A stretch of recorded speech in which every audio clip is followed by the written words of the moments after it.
I recently learned I will be inheriting some properties and a significant amount of money. I told my wife but clarified that this is only between us and she is not to tell anyone, especially her big-mouth sister. I don't want anyone to know about the inheritance.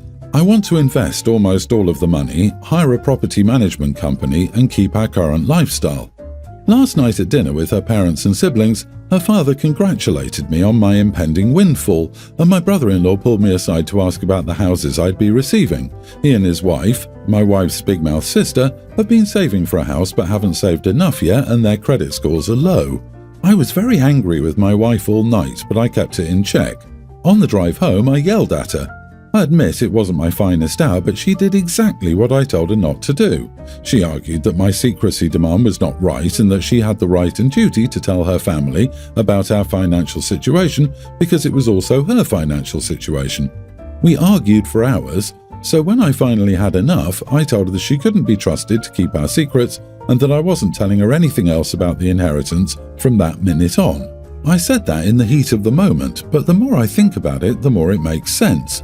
She tells her sister everything, and whatever her sister knows, everyone knows. I don't want the entire city to know what's happening with our bank account.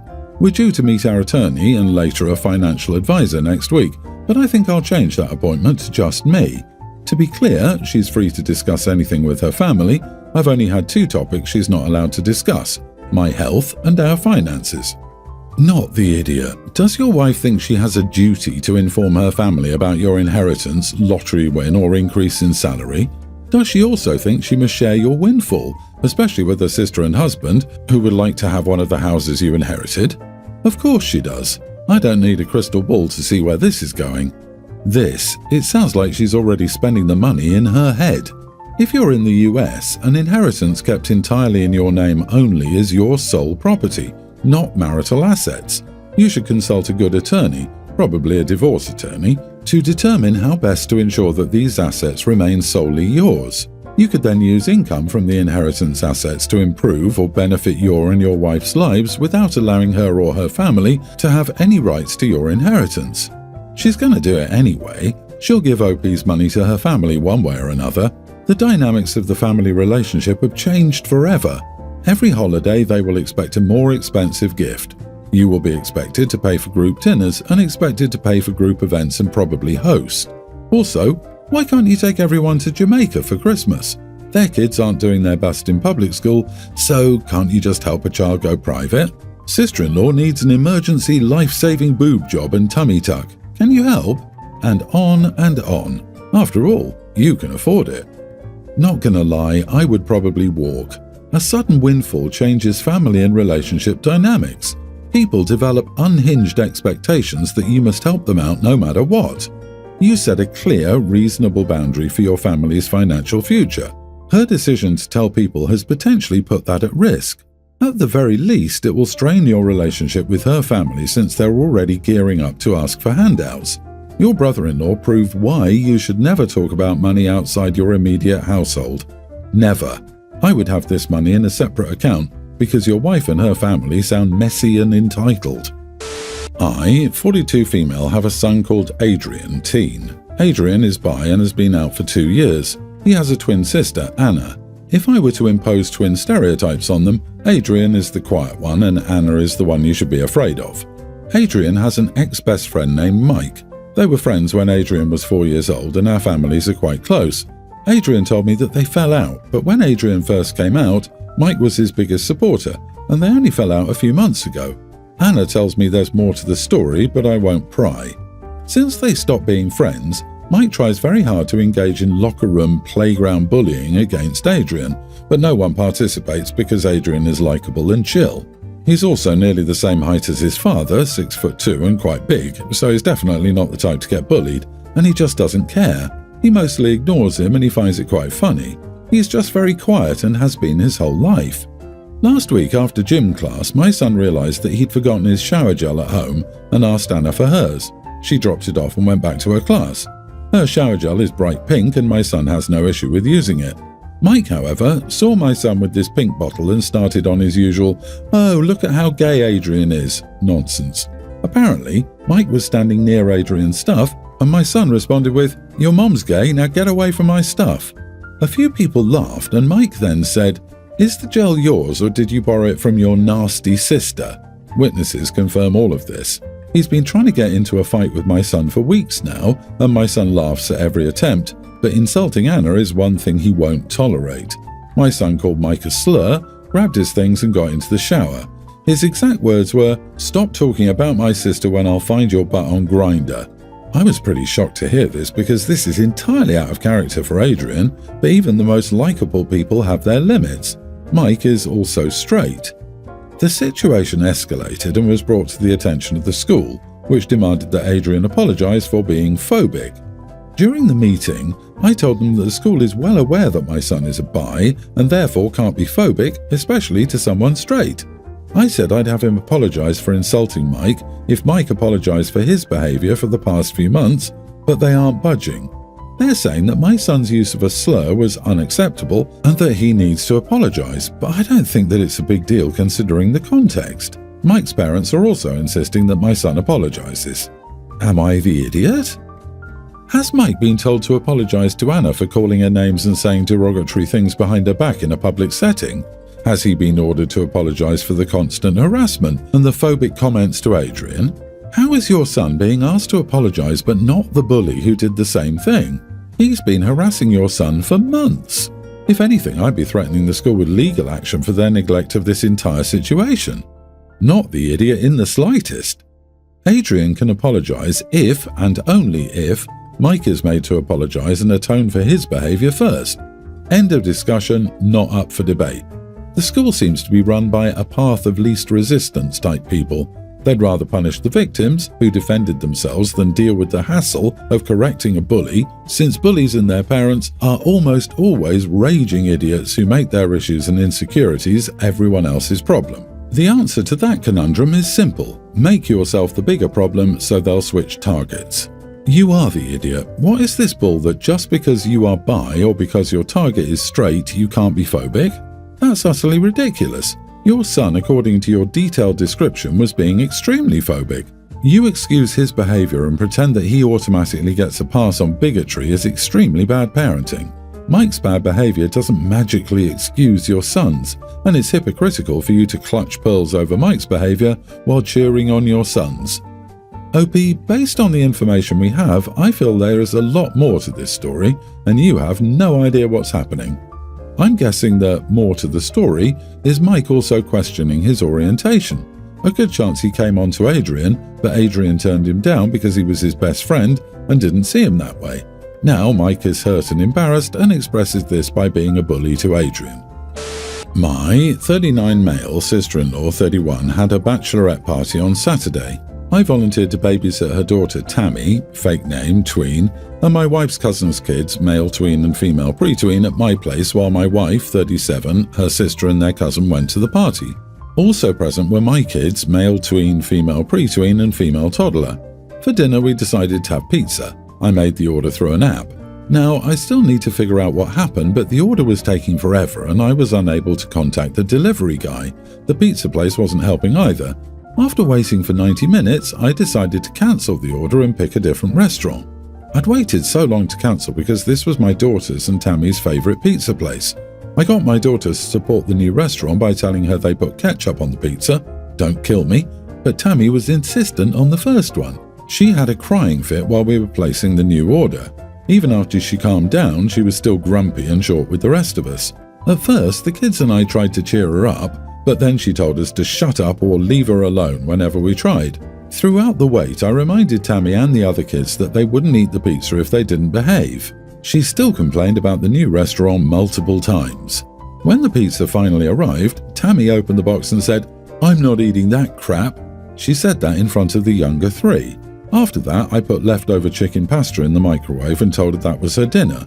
She started crying, saying she wanted the pizza and would behave herself, but I held my ground. Tammy didn't eat any of the pizza, but all the others did. My sister-in-law is calling me unfair and cruel for forcing Tammy to have leftovers while the other kids ate pizza. She's also accusing me of favouring my wife's cousin's kids and my own and insisting that there were better punishments that didn't involve excluding Tammy. My wife's completely on my side. Her cousin is on the fence. Am I the idiot? Tammy opened the box and said, I'm not eating that crap. Oh boy, she's a tween.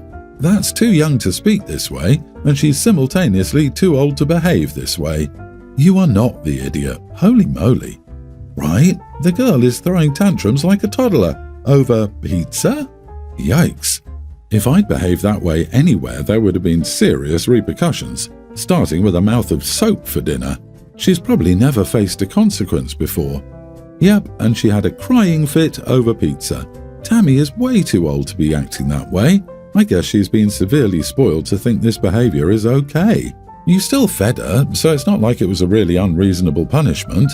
Tammy messed around and found out. Welcome to real life, kiddo. She's obviously not used to people following through on their threats of punishment. Sounds like sister-in-law can find another sitter in the future for her special little princess. She created that monster. She can suffer the consequences. I'm 3 months postpartum, but for the most part it doesn't really affect me. Our daughter is an easygoing baby, so my healing process was smooth sailing. I've been up and doing my pre-baby routine since maybe a month after I gave birth. With that said, I still get super tired and I still have PP anger that randomly spikes whenever my breast milk drops, so maybe I'm being too harsh here. 2 days ago I made a huge corn chowder. It took me at least 4 hours between prep and cook. I've been craving this since maybe 2 weeks after I gave birth, and though my husband said he would make it for me, I always declined the offer. I wanted to do it myself because, to be blunt, his cooking isn't great. Edible, but not great. So I wanted to make it, and I made it 2 days ago. I made so much. The mid-sized stock pot was up to the top. I've been eating it since I made it for almost every meal, and I wasn't even remotely sick of it. Not that it matters. But anyway, I had more of it last night, and I transferred what was left into a small Tupperware container. I had between 15 to 20 cups left. The Tupperware has measurements on the side, enough for about 10 bowls anyway. My husband made plans with his parents a few days ago to come over for dinner tonight, and he asked me to make a ham dinner. I don't eat ham, but I had no problem with this because I had corn chowder left. Mother-in-law and father-in-law showed up around 11 a.m. this morning to hang out for the day. I run to the store to get other stuff I need to make for dinner.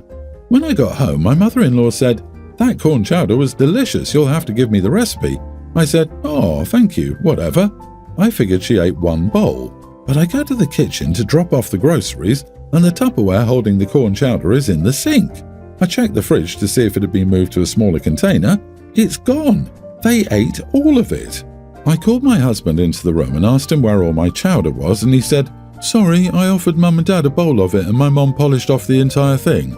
So I go, "There was easily enough for 10 bowls in there. There's no damn way she just ate all of it." And he just shrugged and said, "No, she really did. Dad only had 1 bowl." So I asked why he didn't stop her, and he said he felt bad because she enjoyed it so much and acted like she was starving. I told him I wasn't making dinner tonight. He can. I told him it was messed up that he would give away that much food, knowing I cooked it specifically because I wanted it and saw me plugging away at it for 2 days. Besides that, there's no way that woman is still hungry after that. He says that he can't make the ham dinner because it will come out like crap. True. But I told him that's not my problem and to say to his parents that I'm not feeling well and I'm going to go hang out in the baby's nursery because of how upset I am. He says I'm overreacting. Not the idiot. His family already ate lunch at your house and devoured 10 servings of soup. What the heck? Aren't they offering to bring dinner to you? You're the one who just had a baby. And it's ham for dinner. You just warm it up. It's not an elaborate gourmet meal. I'm sure he can handle it. I don't see how she could possibly be hungry after eating 9 bowls of corn chowder. I love corn chowder, but 9 bowls? Not in one sitting could I do that. My stomach hurts thinking about it. I don't blame you after you worked on that dish for 2 days. That's a crap ton of soup. It was really greedy on their end as well, so don't feel bad for any discomfort you may cause them. They should feel bad. They wanted ham, so they sent you out to get it and cook it even though they know you don't eat it? Idiots. Absolutely. Tell them all that they've already eaten dinner and they're welcome to feed you since there is now nothing for you to eat. Don't hide and say you're not feeling well. Confront these entitled idiots and set a boundary about what happens with your food in your house. Lordy, mother-in-law is going to face some rough karma on this one. I'm 30 female, close to my sister 32, and I've hated how bad her marriage has become. My sister got married 4 years ago. Her husband was a widower with 3 young children, pre-tween, young tween and older tween when they got married. At first, I really liked my sister's husband and they made a very good couple. She confided in me a couple of years ago that things weren't as great as they appeared to be on the outside. The kids would say awful things to her and her husband's family, and his late wife's family would make her feel like the mistress instead of his wife. We discussed this a lot and I encouraged her to speak to her husband and a therapist and look for help. She brushed off the suggestions and stated she didn't want to rock the boat too much. We started hanging out a lot more and I did my best to observe everything happening. Over time, it became super clear that the issues ran deeper than she had even realized. Yes, the kids would say awful things to her about not being good enough, make fun of how she talks, she has a stutter, and compare her to their mom in a negative light. Yes, her husband's family treated her like she was his mistress, and they had no respect or care for her at all. Her husband's in-laws were very clearly bitter. She was in their grandkids' lives instead of their daughter, and they acted like it was her fault their daughter was gone. But her husband was always in hearing distance and would laugh. He would make his comments about how annoying she could be. He didn't compare her to his late wife or bring up his late wife when he was speaking badly about my sister, but he was doing his own crap. In April of last year, my sister finally started seeing a therapist. She's now almost at the stage where she thinks she will leave soon. She still freezes when she thinks about it, but even her therapist thinks she's coming along amazingly. She has her exit plan and money ready to help her when she's out. My sister told me I no longer have to hold back if her husband annoys me. Saturday, my sister's husband showed up. I was having a small family dinner and he showed up a few hours after my sister got there and tried to get himself into my house. I refused to let him in and he told me if it was a family dinner, he and the kids should be there, but since they were with their aunt that day, he was there. I told him he wasn't welcome. I informed him I would not allow someone into my home who treats my sister so disrespectfully and who allows his family, including his children, to be so cruel to my sister. He tried to make a fuss and complained that I brought up his kids. I told him I put the kids' attitude on him 100% because they've been made to feel it's okay by him never correcting them. He tried to yell his way in, but I stood firm. Afterward, my mom said I should never have interfered, and it's not our place to deny him entry when they are still technically together. Am I the idiot? Edit, sister already gave me the go-ahead and had no issues with what I did, but our mom did. Even though my sister was okay with it, I could see where my mom was coming from, and it's what made me ask. Not the idiot. Your mom is wrong saying it's not your place to deny him entry. It's your house and he showed up uninvited. LMAO. It's entirely your place to decide who comes into your home. Good for you for helping your sis grow her shiny spine. I hope she ruins him in the divorce. So your sister is saying, don't let him in, and your mother is defending him and saying you should ignore your sister and let him in? What the heck is wrong with your mother? Oh, I think we all know that. She believes you never ever get divorced because you made the till death us do part vows. Clearly, you're an amazing sister. Your home, your rules.